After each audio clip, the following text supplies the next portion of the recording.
I don't know how you feel about this, but I really think rather sooner than later I'll have to make a video about Xiaomi and my thoughts on a strategy. Because don't get me wrong, the Xiaomi Mi 8 Lite is a really good phone.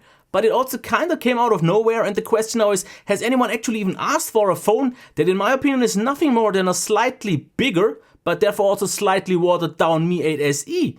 And it's not like Xiaomi hasn't released already more than enough really good phones this year, and that's why the question is this really good phone really necessary? We'll talk about that later on, but now let's get into the design and build quality. And one thing that is definitely very nice in terms of design is the color here on the back. And I think this actually will be a trend for 2019 with this kind of multicolor gradient. It looks really nice. Obviously, it's still glass that will attract fingerprints, but at least in this case, it's quite grippy, and it is what it is after all. Now on the sides, you can already see the well-placed power button and the volume rocker that both feel good, nice tactile feedback, and it's also quite grippy here. What it's not on the back though is curved like on some Xiaomi phones that I feel makes the phone just a little bit more narrow and thinner, but it is what it is. This is more like a Xiaomi Mi Mix 2 or something like that in terms of design, but thinner. The front is also flat, even though this feels a little bit kind of not as well executed as some other more premium phones with this kind of plastic rim around. Other than that, the fingerprint reader, it is very fast, at least it was until like a day or two ago when I got my MIUI 10 update. Now it feels ever so slightly slow. It's still super reliable and still very fast, but kind of under MIUI 9 felt a little bit faster to me. We also though, as you can maybe already see, have face unlock that works really, really well. Then the camera that protrudes a little bit. Of course, the microphone at the top, but nothing else. SD card and SIM card tray on the left. On the bottom we have the speaker, USB Type-C, and another microphone. And in this case we still get a wide, even though only notification LED with an actually very moderate, as you can see, notch. But this does not stop one fact. If you hide the notch, the part that is white will still be covered, which is something that I don't really like and I don't really get, because on, for example, the Pocophone, it does not happen. So as you can see, if we hide the notch, it blacks out more than it needs to. So you can see the black rim is actually bigger. Someone told me that it's for kind of swiping down. It needs that space. No, it doesn't need. It worked on the Pocophone without. So the hide notch feature is not really that well done. And the weirdest thing is that we have enough space for notification icons, but we don't have the option to enable them anymore, which was still a thing a while ago on Xiaomi, but with their notch phones like the Mi 8, it kind of disappeared. Very, very sad to see that. But the flat, for example, is front, so you should be able to find a screen protector very easily. Other than that, also the bezels on the sides aren't the biggest ones. So overall, nice job because the chin is not too big and so on. It feels good, good in-hand feel. Nothing to really complain about. It's really nicely done. Also build quality as well. Now let's get into the display, but it's pretty much the same as we have seen on any MIUI device. You can change the color temperature. Auto increase contrast, there you can't change it anymore, but the white balance is set pretty nicely.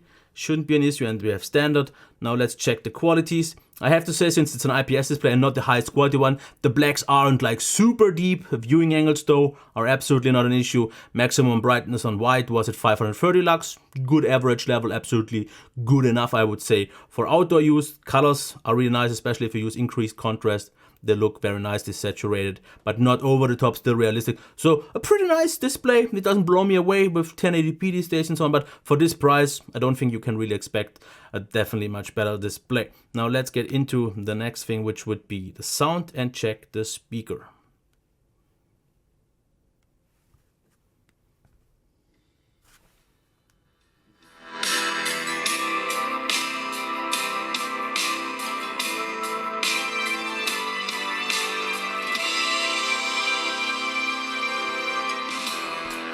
The speaker is absolutely fine. I mean, it's loud enough. It's not the loudest one out there, and it does distort just a little bit. It's also not super rich, but it's an okay speaker. I was really debating a lot if I should give it 3.5 stars or 4 stars, but I gave already so many similar speakers 4 stars that 3.5 just sounds a little bit too weak, and I kind of see 4 stars as kind of the threshold. 4 stars is fine, and that's why it will get that. Absolutely not okay. I mean, okay. What is more than okay, even though actually not integrated in the phone, but with a dongle, is the headphone jack, which is still similar like on any other Xiaomi phone, very loud, good quality, a little bit more on the bassy side, but you also still get the options in the additional settings to change the effects, equalizer, and so on. So still amongst the very best ones here, even though some people disagree for some reason.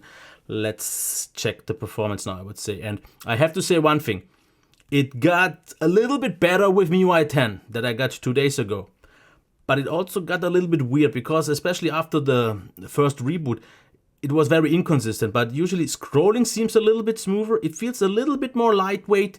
But sometimes it also chops up a little bit more than it did before. So maybe the system has to settle, even though it had 2 days now. But it's still a very, very good one because the Snapdragon 660, this is still pretty much my favorite chipset because great efficiency, great performance, very smooth, very consistent. Like I said, sometimes if you go maybe to the home screen or use the full screen gestures, which are also available, it's not great, but it's really still. This is, I would say, this is the lowest chip that I would actually get for myself as a daily driver, which I would say, even though I'm usually known to flagships, if I get this chipset, this is more than enough power for me. And I think actually no one really needs more than the 660. So still everything is top. It doesn't really heat up quite quickly. Obviously at some point it will throttle, but this is still pretty much as good as it can get for actually, in my opinion, more than just a mid-range chip. Now, battery charge, 1 hour and 45. That's a good level, nothing crazy fast, but it gets the job done for the 3350 milliamp hour battery.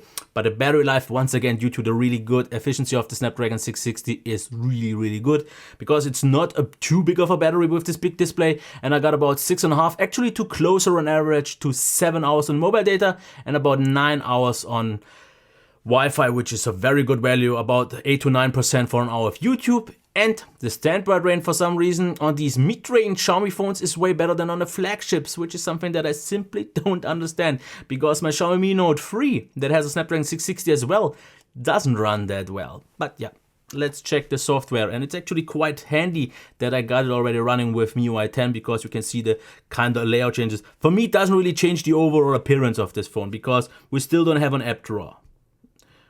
We get still the same thing, but it looks a little bit fresher, a little bit more modern maybe with the kind of rework that they did in terms of the overall UI. It's not a whole change. Maybe, for example, the clock now looks a little bit nicer. The black design here. So I think the UI is fine, but it still has the same annoyances. Like, for example, you can't easily change the DPI and so on, but what you can change, full screen display, so you can make full screen gestures in terms of buttons. You can change it. You can, like I said, hide the notch. And a lot of smaller tweaks that I don't really want to get into because I've talked already so much about them. I talked them to death in so many other reviews. I think at some point, especially if you watch this video now, you have seen MIUI already before, and even 10. I mean, 10 is still not quite what I want because I think they should get pretty much a real overhaul this at some, maybe with Android Pie or something like that, but I don't think that's happening because MIUI 10 just got released with Android 8.1, but it won't be really different on 10. So they kind of changed the UI, but not really the functionality beneath it. So I would really wish for that to be a little bit more close to stock and to give it a real overhaul. But that's just me. But the good thing here is still they support their phones very, very long. And actually by now they update to the next big version quicker than they did before. So yeah, I mean, it's okay. Just as the camera that I'm just want to go really quickly into because it's also the same camera app. And I think that one also needs an overhaul soon because yes, you can swipe between the modes, but not between the camera, which would have been nice with a side swipe. You have the AI mode. Just forget that I won't even talk about that HDR. And yeah, it's pretty much the typical cam. With one difference actually, by now it has 1080p 60, which I think is the first time that I've seen on a Xiaomi phone by default, but I don't really know. Now let's talk about the quality of the selfie cam. And here we can see that from this distance it's not quite sharp yet. That is absolutely normal. From here it is, and from here as well. And here you can actually see how good the quality is because let's take a look at this picture.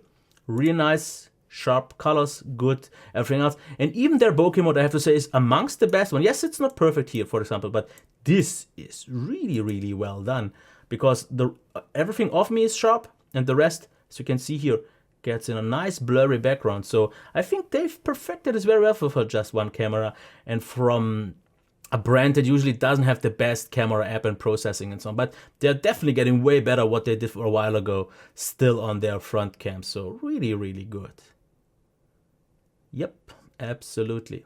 Here, for example, as well, the mode works really nice. It's not always perfectly sharp if you shake it a little bit because there's obviously no OIS on the front cam, but the results really, really nice, especially with a really good bokeh mode I'm very, very pleased with this camera. Even in low light, as you can see, it actually picked up quite a lot.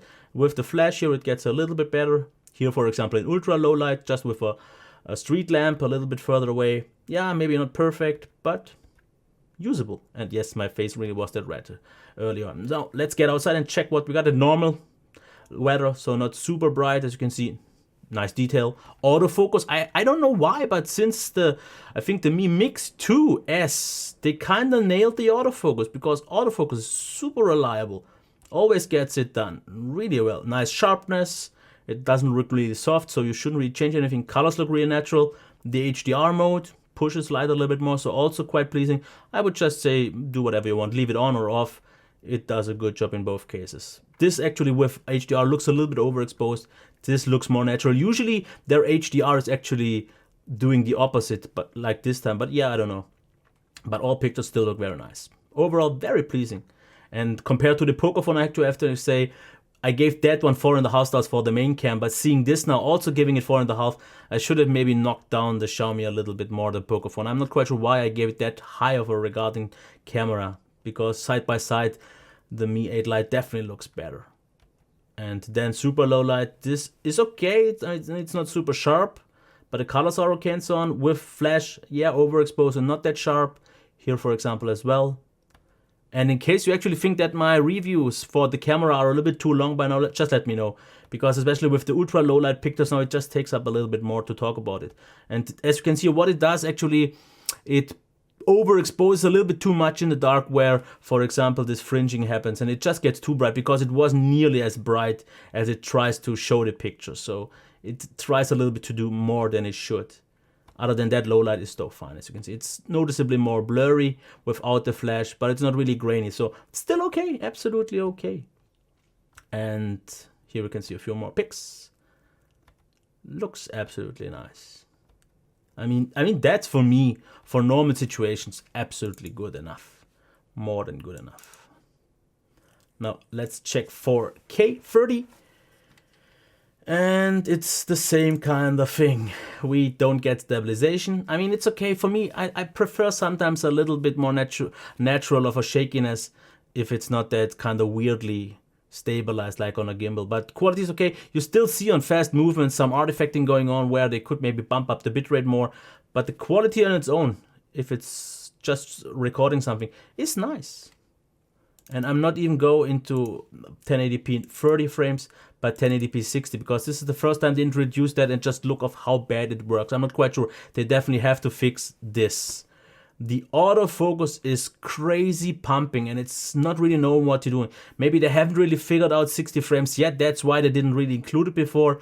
But I mean, this is just bad. As you can see, the focus has no idea what it should do. And I don't get actually why, because on 30 frames it works so well. This is pretty much unusable.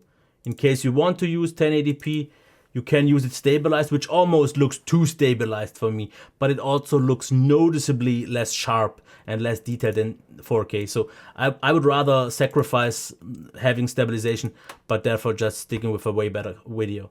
And for example, also front-facing video looks really nice. They figured that out, because a while ago it was always overexposing, but now it seems really good. Yes, it's still shaky, but nice. And if you just want to use it for blogging, especially if you would have a gimbal, that would be a good solution. I'm happy with that.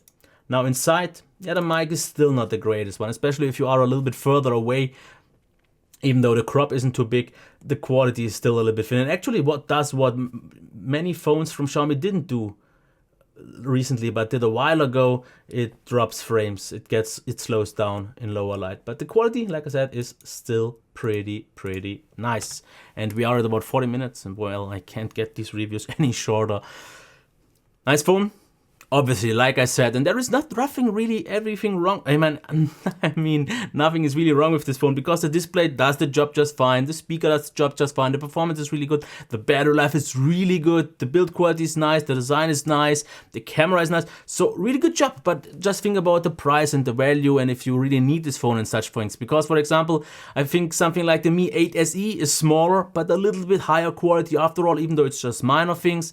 And then though, if you go on the low end, so where this phone starts at roughly at like 220 euros or something like that, it's nice. But especially if you get the higher end versions, for like 250, 260, 270, you are just, in my opinion, a little bit too close when we are talking about this size already to a poker phone that, in my opinion, still kinda demolishes this phone because it's a little bit bigger and maybe not quite as nice looking, but the display similar, color bleeding. I didn't have anything on my unit and so on, but way better speaker, even better performance, even better battery life, and software was a little bit better, and the camera actually not. Back then I saw it a little bit better, but when I checked the pictures yesterday, when I compared these two, I actually was surprised of how much different this looks compared to other Xiaomi phones. So yeah, nice phone, especially if you get it for a lower price. But I think otherwise, there's so much competition these days at around 250 euros, where you can get an SE, where you can get a poker phone, and so many other phones that this phone maybe just wasn't really necessary. But if you like it, it's a solid phone, easy recommendation. In case you just think about if that's the right phone for you for the right price, for the right value and so on. Because there are also some things that we just have to mention. No band 20, no NFC, no FM radio. So these are omissions that you don't really have to do in 2018 anymore, especially since the unlocking is also a thing now. You can't really flash easily, at least, a global version on the Chinese ROM. If you go and unlock the bootloader and so on, it still works, but it's, I think, these days a little bit too much hassle, which also brings me to the point why I wanted to talk about Xiaomi. Their whole strategy with going international and kind of blocking Chinese phones, making it harder to import phones, the band 20 thing, some software things, so many different phones that are kind of the same after all. So it doesn't have really anything to do with this phone in particular right now, but still, I just had to get that out of my system, and I hope you liked it. Give it a thumbs up and maybe subscribe to the channel. Otherwise, I would say have a nice day. Until next time, bye.